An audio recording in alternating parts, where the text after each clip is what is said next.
नमस्कार साथियों आज की इस वीडियो में हम एसएससी एमटीएस 23 अक्टूबर ऑल शिफ्ट में आए हुए जीके जीएस के 100% रियल और एक्यूरेट आंसर के साथ प्रश्नों को देखने वाले हैं। ठीक है दोस्तों, चलिए ज़्यादा समय न लेते हुए वीडियो को स्टार्ट करते हैं। ठीक है, बात करते हैं पहले प्रश्न की। T20 वर्ल्ड कप सबसे ज़्यादा बार किस देश ने जीता है, ये आपका क्वेश्चन कल आया था। ठीक है, T20 वर्ल्ड कप में सबसे ज्यादा बार खिताब जीतने का रिकॉर्ड वेस्ट इंडीज के नाम है। वेस्ट इंडीज ने साल 2012-2016 में खिताब अपने नाम किया था। वहीं अगर बात करें बाकी देशों की, तो भारत, इंग्लैंड, पाकिस्तान, श्रीलंका ने एक एक बार यह खिताब जीता है। अगला प्रश्न पूछा गया है कि बॉम्बे जयश्री को 2023 में कौन सा पुरस्कार मिला था। इसका राइट आंसर है संगीत कला निधि। ठीक है, बॉम्बे जयश्री कर्नाटक प्रसिद्ध कर्नाटक गायिका और पद्मश्री पुरस्कार से सम्मानित बॉम्बे जयश्री को संगीत नाटक अकादमी द्वारा 2023 के संगीत कला निधि पुरस्कार के लिए चुना गया है। ठीक है, अगला प्रश्न है कि 2011 की जनगणना के अनुसार भारत का जनसंख्या घनत्व कितना है। रिपीटेड क्वेश्चन है।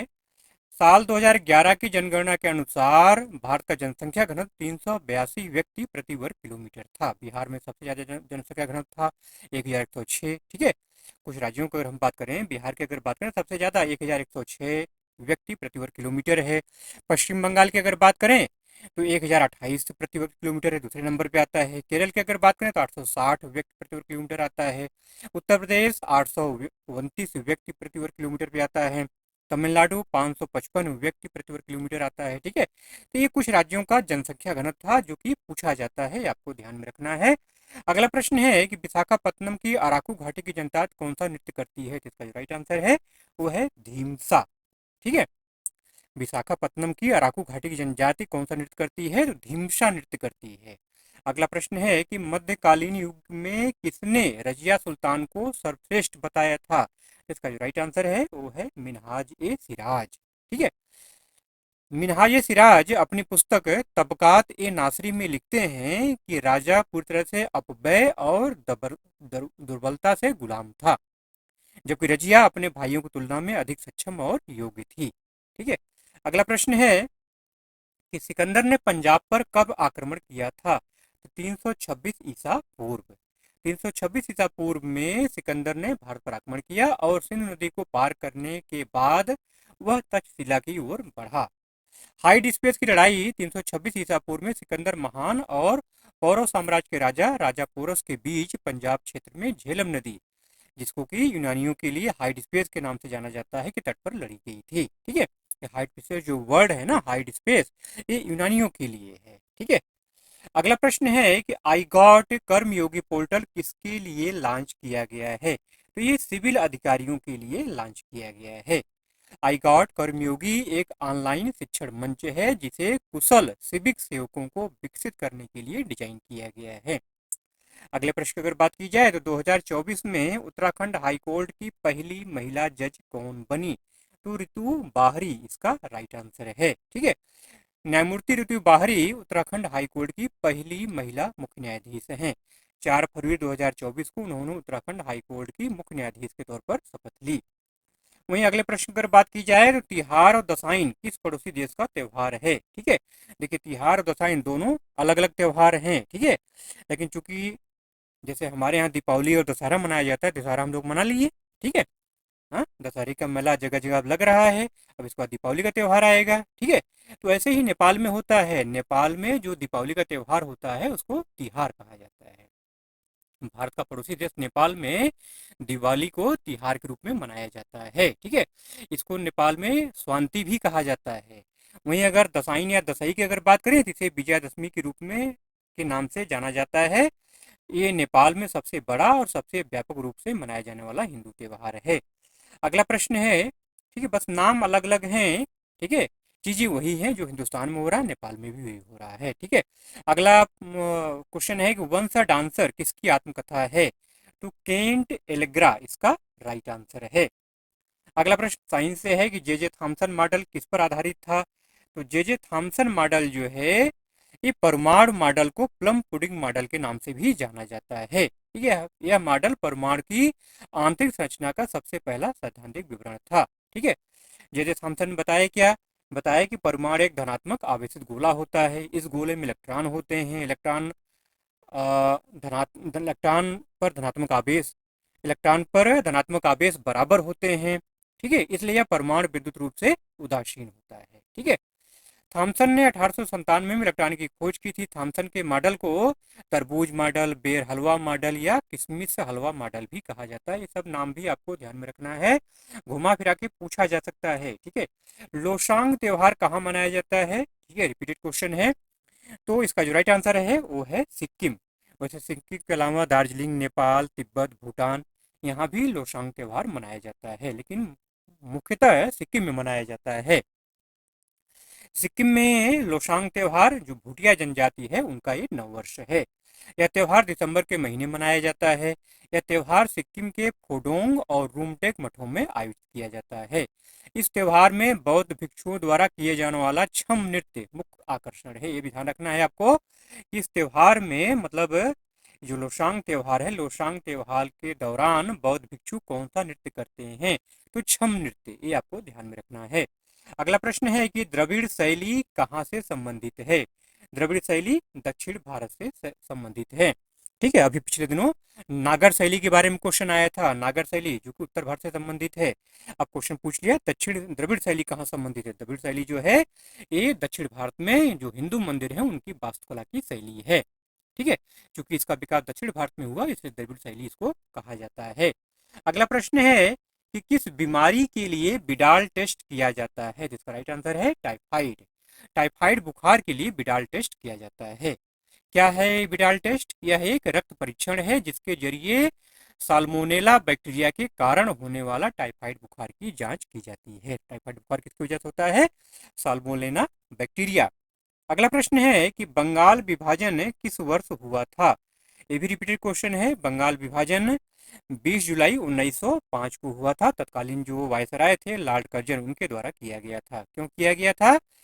वो चाहते थे एक मुस्लिम बहुल प्रांत का सृजन करना चाहते थे। इसी वजह से उन्होंने क्या किया था? बंगाल को दो भागों में बांट दिया था। बंगाल विभाजन 16 अक्टूबर 1905 से प्रभावी हुआ, लेकिन वो अपने मकसद में सफल नहीं हो पाए। बाद में हार्डिंग को ये प्रस्ताव निरस्त करना पड़ा। अगला प्रश्न है कि भारत में सर्वप्रथम राष्ट्रीय आय का आकलन किसने किया था? दादा भाई नौरोजी। बहुत ही फेमस क्वेश्चन है, महत्वपूर्ण क्वेश्चन है, बार बार आता है ये। ठीक है, तो भारत में राष्ट्रीय आय का आकलन करने का पहला प्रयास दादा भाई नौरोजी ने किया था। उन्होंने 1867-68 में राष्ट्रीय आय 340 करोड़ रुपए और प्रति व्यक्ति आय 20 रुपए होने का अनुमान लगाया था। दादा भाई नौरोजी को इंडियन ग्लैडस्टोन या भारत का ग्रैंड ओल्ड मैन के नाम से भी जाना जाता है। ठीक है, आज़ादी के बाद अगर बात की जाए तो आज़ादी के बाद भारत सरकार ने साल 1949 में प्रोफेसर पीसी महालनोबिस की अध्यक्षता में राष्ट्रीय आय समिति बनाई थी। इस समिति की जो पहली रिपोर्ट आई थी वो 1951 में आई थी। ठीक है, वर्तमान समय की अगर बात की जाए तो भारत में राष्ट्रीय आय का अनुमान लगाने का काम राष्ट्रीय सांख्यिकी कार्यालय मतलब एनएसओ करता है। यह सांख्यिकी और कार्यक्रम कार्यान्वयन मंत्रालय के तहत आता है। अगला प्रश्न है कि हेमिस त्योहार कहाँ मनाया जाता है? तो हेमिस त्योहार लद्दाख में मनाया जाता है। ठीक है, यह बौद्ध उत्सवों में एक महत्वपूर्ण उत्सव है। इस त्योहार पर लोग मुखौटा पहनकर नाचते गाते हैं। हेमिस त्योहार का मुख्य आकर्षण लामाओं द्वारा किए जाने वाला अनोखा मुखौटा नृत्य है। ये आपको ध्यान में रखना है। अगले प्रश्न की अगर बात करें तो तिरोध सिंह का संबंध किस आंदोलन से है? तो खासी आंदोलन इसका राइट आंसर है। मेघालय के पश्चिमी खासी पहाड़ियों के नोक ख्याल साम्राज्य के प्रमुख तिरोध सिंह, जिन्हें यू तिरोध सिंह सीएम के नाम से भी जाना जाता है, उनका संबंध खासी आंदोलन से था। ठीक है, अगले प्रश्न की अगर बात की जाए तो जौनपुर शहर पर किस वंश का शासन था? तो जौनपुर शहर पर सर्की वंश का शासन था। ठीक है, सर्की वंश के संस्थापक कौन थे? मलिक उल सर्क। ठीक है, इन्होंने जौनपुर को अपनी राजधानी बनाया। मलिक उल सर्क की मृत्यु 1398 ईस्वी में हो गई थी। इसके बाद उनका दत्तक पुत्र सैयद मुबारक शाह जौनपुर की गद्दी पर बैठा। जौनपुर सल्तनत की स्थापना 1394 में हुई थी और यह 1479 तक रही। ठीक है, जौनपुर पर लोधी वंश का भी शासन रहा। 1484 ईस्वी से लेकर के 1525 ईस्वी तक लोधी वंश का जौनपुर की गद्दी पर आधिपत्य रहा। ठीक है, अब देखिए शायद आपका ऑप्शन अगर लोधी दिया होगा तो लोधी टिक करेंगे, नहीं तो सर्की जानिए, सर्की एग्जैक्ट आंसर है। ठीक है, अगला प्रश्न है कि 2011 की जनगणना के अनुसार भारत का साक्षरता दर कितना है, तो 74.04%। ठीक है। पुरुषों की अगर बात करें तो 82.14%, महिलाओं की 65.46%। अगला प्रश्न है कि कब्ज होने का कारण क्या है। कब्ज होने का कारण है कम फाइबर वाला आहार। ठीक है। इसके अलावा और भी बहुत सारी बातें हैं, जैसे पर्याप्त पानी अगर आप नहीं पीते हैं, मतलब आपके शरीर में पानी कमी हो जाती है, आप पर्याप्त व्यायाम नहीं करते हैं, आपकी आपकी जो नियमित दिनचर्या है उसमें कुछ परिवर्तन आ जाता है, जैसे कि यात्रा करना, भोजन करना, या अलग अलग समय पर सोना, अधिक मात्रा में दूध या पनीर का सेवन करना, ये सब फैक्ट होते हैं जो कि कब्ज होने के कारण है। मूलतः जो चीजें हैं ना वो फाइबर, इसलिए फाइबर युक्त जो चीजें हैं वो हमें भोजन में शामिल करनी चाहिए। अगला प्रश्न है कि निम्न में से कौन सी योग्यता राष्ट्रपति की नहीं है। तो राष्ट्रपति बनने की योग्यता जो है वो आपको बता देते हैं, अब इसमें से जो नहीं होगा वो नहीं होगा। हाँ, ठीक है। पहला क्या है, उम्मीदवार को भारत का नागरिक होना चाहिए, उम्मीदवार की उम्र कम से कम 35 वर्ष होनी चाहिए, उन्हें लोकसभा के सदस्य के रूप में चुनाव के लिए योग्य होना चाहिए, उन्हें भारत सरकार या किसी राज्य सरकार के अधीन या उक्त सरकारों में से किसी के नियंत्रण के अधीन किसी स्थानीय या अन्य प्राधिकारी के अधीन लाभ का पद नहीं रखना चाहिए। ठीक है। अगला प्रश्न है कि डीपीएसपी किस देश के संविधान से लिया गया है। इसका राइट आंसर है वो है आयरलैंड।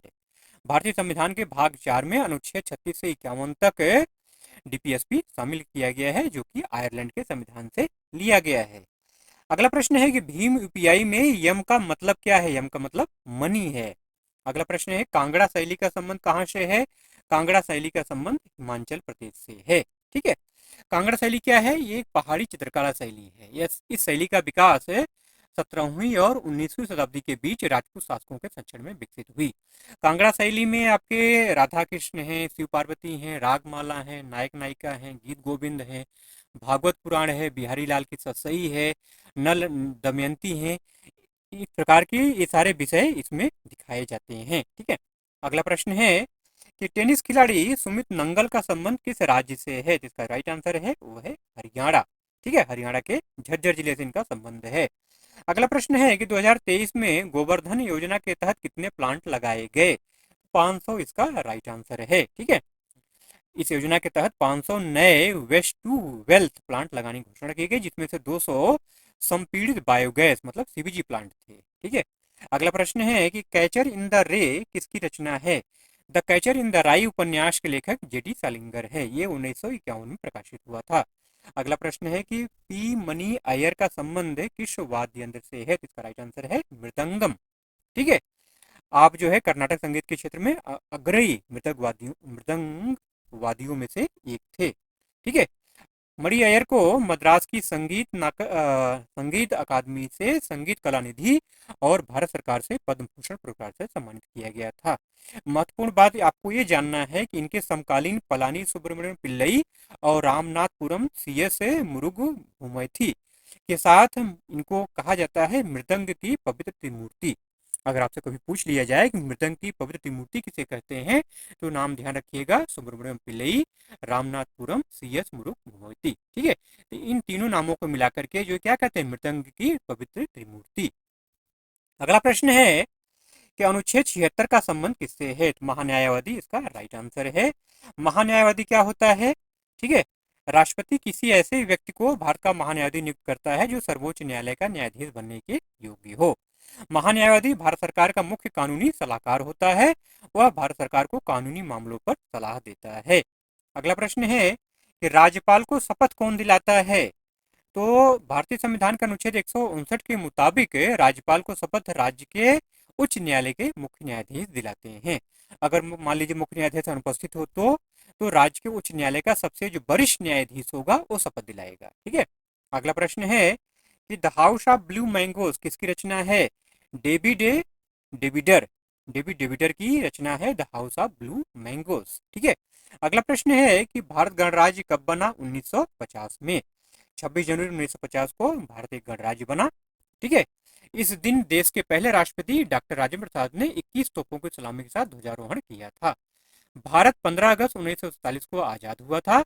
भारत के संविधान को 26 नवंबर 1949 को संविधान सभा ने अपनाया था।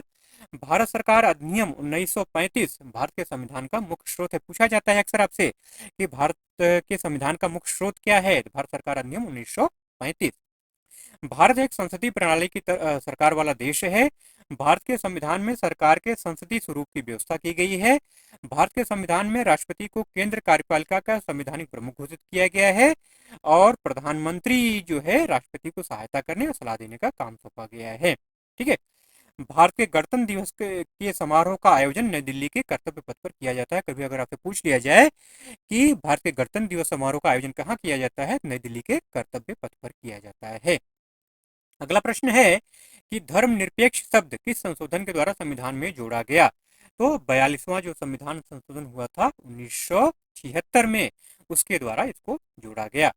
अगला प्रश्न है 42वां संविधान संशोधन कब हुआ था? 1976। आइए इस बारे में डिटेल थोड़ा बात कर लेते हैं। ठीक है। इसे आधिकारिक तौर पर क्या कहते हैं? 42वां संशोधन कहा जाता है। 42वां संशोधन अधिनियम 1976 के नाम से जाना जाता है। यह संशोधन इंदिरा गांधी के अध्यक्षता वाली भारतीय राष्ट्रीय कांग्रेस सरकार ने आपातकाल के दौरान किया था। आपातकाल कब से कब तक था? 25 जून 1975 से 21 मार्च 1977 तक। इसे लघु संविधान संशोधन भी कहा जाता है।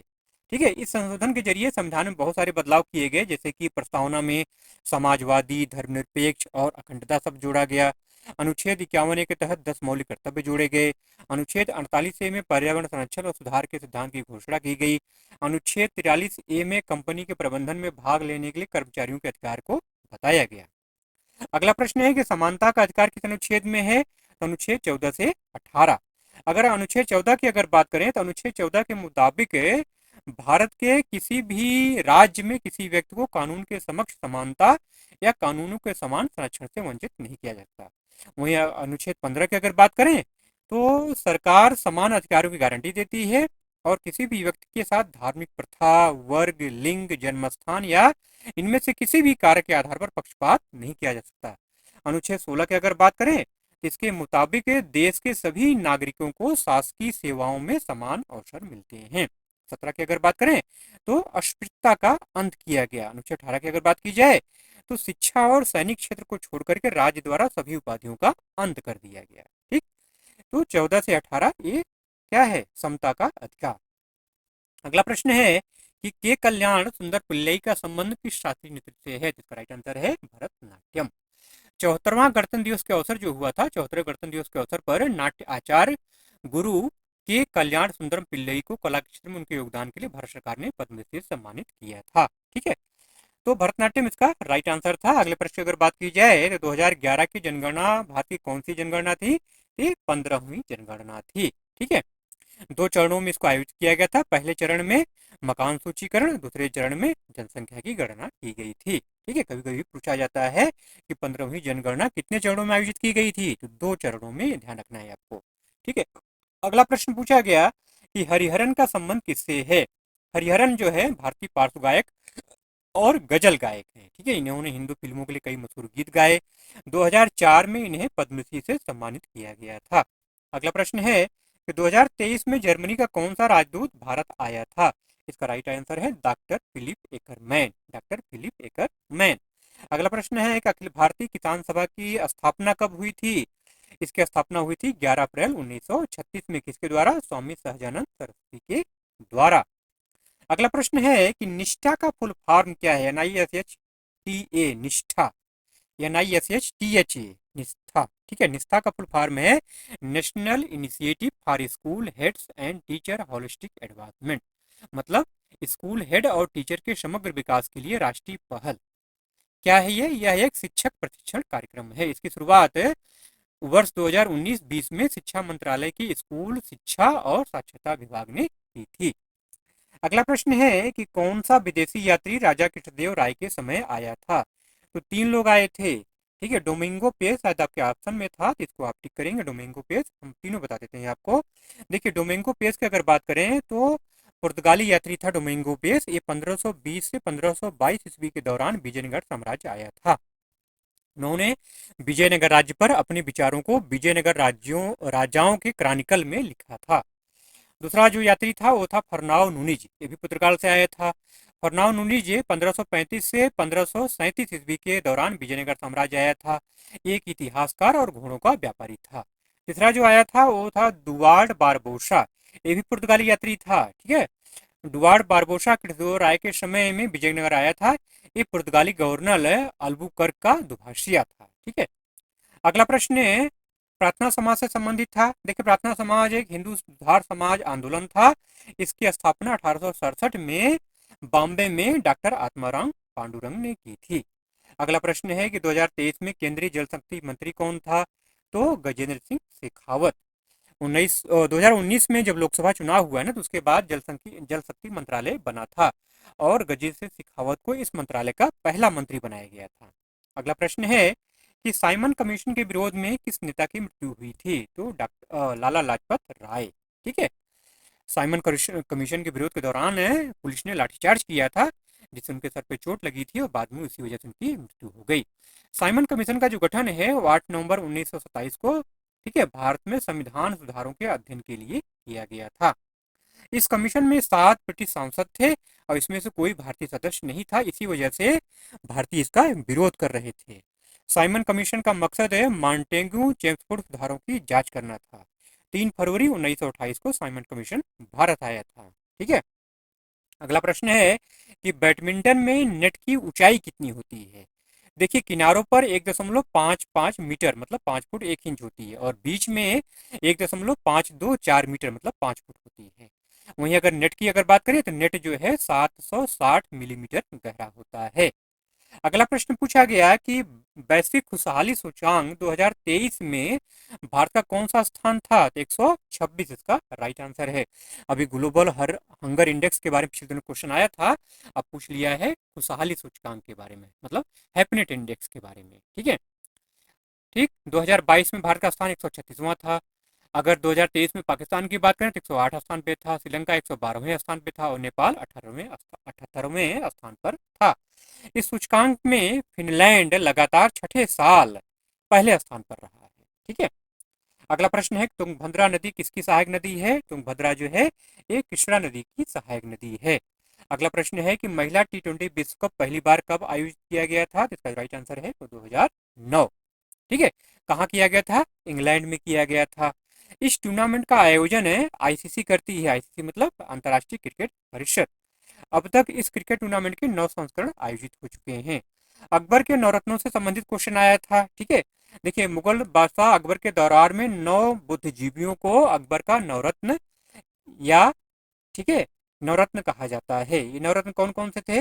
ये नवरत्न थे बीरबल, तानसेन, अबुल फजल, फैजी, राजा टोडरमल, राजा मानसिंह, अब्दुल रहीम खान खाना, फकीर अजियाउद्दीन और मुल्ला दो प्याजा। ठीक है, अगला प्रश्न है कि कुटुंबश्री का उद्देश्य क्या है? कुटुंबश्री का उद्देश्य गरीबी उन्मूलन और महिलाओं को सशक्त बनाना है। यह केरल सरकार का एक कार्यक्रम है, 1997 में लागू किया गया और ये योजना भारत सरकार और नाबार्ड मतलब राष्ट्रीय कृषि और ग्रामीण विकास बैंक के का एक मिशन है ये। ठीक है, अगला प्रश्न है, पाणिनि ने व्याकरण पर कौन सी पुस्तक लिखी है? अष्टाध्यायी इसका राइट आंसर है। ठीक है, यह संस्कृत भाषा का एक प्राचीन व्याकरण ग्रंथ है। इसे 6वीं से 5वीं शताब्दी ईसा पूर्व में लिखा गया था।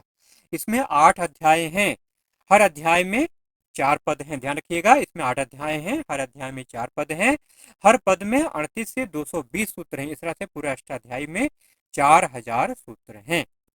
अगला प्रश्न है कि ऑल इंडिया फॉरवर्ड ब्लॉक की स्थापना किसने की? सुभाष चंद्र बोस इसका राइट आंसर है। 1939 में इसकी स्थापना हुई थी। मलेरिया का मुख्य कारण क्या है? मलेरिया का मुख्य कारण मादा एनाफ्लीज मच्छर का काटना है। ठीक है, यह मच्छर संक्रमित व्यक्ति को काटने के बाद प्लाज्मोडियम परजीवी से संक्रमित हो जाता है। जिसको काटता है उसको उसके शरीर में प्लाज्मोडियम क्या करता है? पहुंचाता रहता है। सावित्री किसकी रचना है? सावित्री जो है महर्षि अरविंद की रचना है।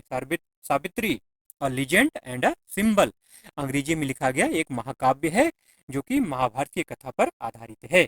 अगला प्रश्न है कि उच्च न्यायालय के मुख्य न्यायाधीश की नियुक्ति कौन करता है? तो राष्ट्रपति इसका राइट आंसर है। ठीक है, अनुच्छेद 217 के खंड 1 के तहत उच्च न्यायालय के मुख्य न्यायाधीश की नियुक्ति की जाती है। ठीक है, राष्ट्रपति भारत के मुख्य न्यायाधीश और राज्य के राज्यपाल से सलाह मशविरा करके उच्च न्यायालय के न्यायाधीशों की नियुक्ति करता है। अगला प्रश्न है कि सिंधु नदी की सहायक नदियां कौन सी हैं?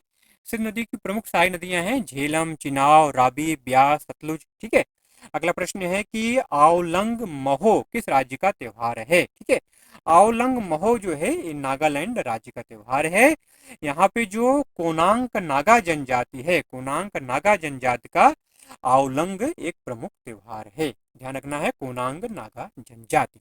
चलिए इन्हीं प्रश्नों के साथ वीडियो का एंड करते हैं। ठीक है, वीडियो अगर अच्छा लगा मेरे भाई तो जाते जाते एक लाइक जरूर से कर दीजिएगा, और चैनल अभी तक आपने सब्सक्राइब नहीं किया है, पहली बार वीडियो को देख रहे हैं, सब्सक्राइब नहीं किया है तो सब्सक्राइब करके मेरे भाई बेल आइकन को जरूर से ऑन कर लीजिएगा, नहीं तो नोटिफिकेशन नहीं मिलेगा। ठीक है, और वीडियो के पीडीएफ के लिए आप लोग टेलीग्राम चैनल से जरूर ज्वाइन हो जाइए, आपको पीडीएफ वहीं पर मिलेगा। धैर्य रखिए, पीडीएफ आपको वहां पे मिल जाएगा, अवेलेबल करा दिया जाएगा। ठीक है, लेकिन पहले आप वहां से जाके जुड़िए। ठीक है, चलिए मिलते हैं अगले वीडियो में। छुट्टी के बाद अब आपका एग्जाम होगा। ठीक है, बीच में आपके लिए रिवीजन वीडियो आता रहेगा, उसको जरूर से देखते रहिएगा। ठीक है, जिससे आपकी तैयारी मजबूत होती रहेगी।